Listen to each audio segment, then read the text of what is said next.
The firewood cracked as flames rose in the village square. Mama Zumba knelt in front of the pyre, her hands tied, her head low. The villagers stood around her, their faces serious and their whispers loud. Amina, her daughter-in-law, stood on the other side, holding a crying baby. She cursed my son. Amina shouted. He is sick because of her. She used witchcraft to harm him. The elder raised his hand to silence the crowd. If she is guilty, the fire will burn her. If she is innocent, let the truth be known before it is too late. It all started 2 weeks ago. Kikumbi was a small village surrounded by rivers and hills. It was a peaceful place where everyone worked hard and helped each other. The people lived simple lives, spending their days doing chores, taking care of animals, and farming. But sometimes, secrets and lies could cause big problems. One evening, everything in the village changed. In the middle of the village square, a big fire was burning, and people gathered around it, their faces filled with fear and curiosity. At the center of this crowd was Mama Zumba, an old woman known for her wisdom and strength. She was tied up, kneeling before the fire, her head bowed. Amina, her daughter-in-law, stood across from behind, holding her sick baby Lama. The baby had been crying nonstop for days and looked pale and weak. Amina was hungry. You cursed him. You poisoned my baby, she shouted, her voice full of pain. It's all your fault. The village elder raised his hand to calm everyone.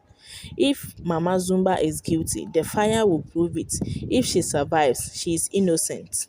Everyone waited. The fire seemed to grow hotter as the tension in the air grew. No one knew what would happen next, but one thing was certain: the truth was about to be revealed. When Amina first married Daudi, she was happy and excited. They had dreams of a happy family, and for a while, life seemed perfect.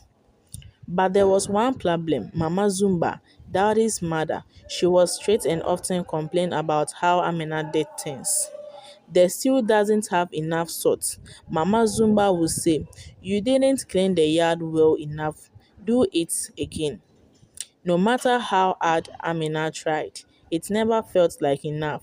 She began to feel sad and frustrated. Over time, these feelings turned into anger. She couldn't help but think that Mama Zumba didn't like her. Then Amina's baby, Lima, got sick. He was normally a happy baby, always playing and laughing, but now he was weak and crying nonstop. Amina did everything she could to help him. She prayed, gave him medicine, asked the neighbors for advice, but nothing worked. She was scared, and in her fear, she started to blame Mama Zumba. You cursed him. You poisoned my baby. Amina screamed one morning, holding Lama in her arms. You never wanted me here. Now you are punishing me by making my son sick. Mama Zumba was shocked. How can you say that? I will never hurt my own grandchild, she said, her voice full of pain. But Amina didn't listen. She was too angry to think clearly. She believed that Mama Zumba was the cause of Lama's illness. Word spread quickly through the village. In Kukumbi, accusing someone of witchcraft was a serious matter. The elders decided that Mama Zumba would have to go through an oath test to prove her innocence. They said she would be placed near the fire, and if she burned, she would be guilty. If she survived, she would be innocent. Daudi, Amina's husband, was desperate. He didn't believe his mother could ever harm their son. Please, Amina, he begged. My mother will never do something like that. But Amina's heart was too full of fear and anger to listen. If she is innocent, she has nothing to fear, she said. The whole village talked about the trial. Some people thought Mama Zumba could be straight, but they didn't believe she would hurt anyone. Others, however, whispered that the sickness in Laman's body was too sudden to be natural. Amani, the village herbalist, was worried. She didn't think Mama Zumba was guilty, but she knew the village was about to make a terrible mistake. Amani decided to investigate. One day, Amani visited Amina's house. She was worried about the man's condition, so she looked around for any clues. While searching, Amani found something strange hidden in the baby's blanket. It was a small pouch filled with dry herbs and seed that could make a baby sick if eaten. Amani knew immediately that someone had put these herbs there on purpose. She felt a deep sense of worry. This wasn't a curse. It was someone trying to harm the baby. Amani decided to find out who did before Mama Zumba was burned. Amani thought carefully who had been to Amina's house recently and who would want to hurt the family. The answer came to her slowly. Zahara, Amina's old childhood friend. Zahara had visited the house just 2 days before Laman became sick. Amani couldn't understand why Zahara would do such a thing, but she needed to find out. Amani confronted Zahara in front of the villagers. She held up the pouch of poison and pointed at Zahara. Zahara, you did this, Amani said calmly. You put the poison in the baby's blankets. Zahara's face turned pale. She looked guilty, but she didn't say anything at first. The villagers stared at her in silence, waiting for her to speak.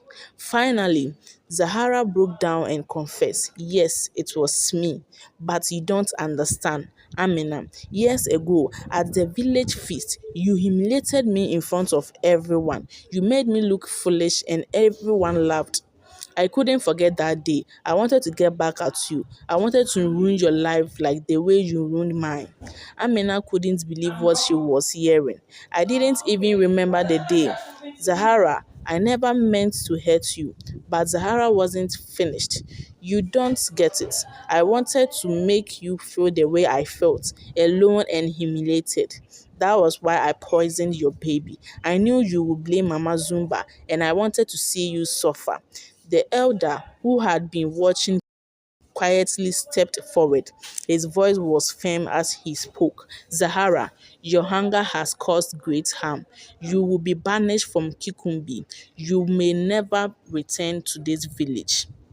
The villagers took Zahara away, and Mama Zumba's hands were untied. The fire, which had nearly consumed an innocent woman, was put out. Amina knelt in front of her mother-in-law in tears in her eyes. Mama, I was wrong, Amina said, her voice full of regret. I was so afraid of my son. I didn't think. Please forgive me. Mama Zumba looked at her daughter-in-law for a long moment. Finally, she spoke. You hurt me deeply, Amina, but I know that you were afraid for your child.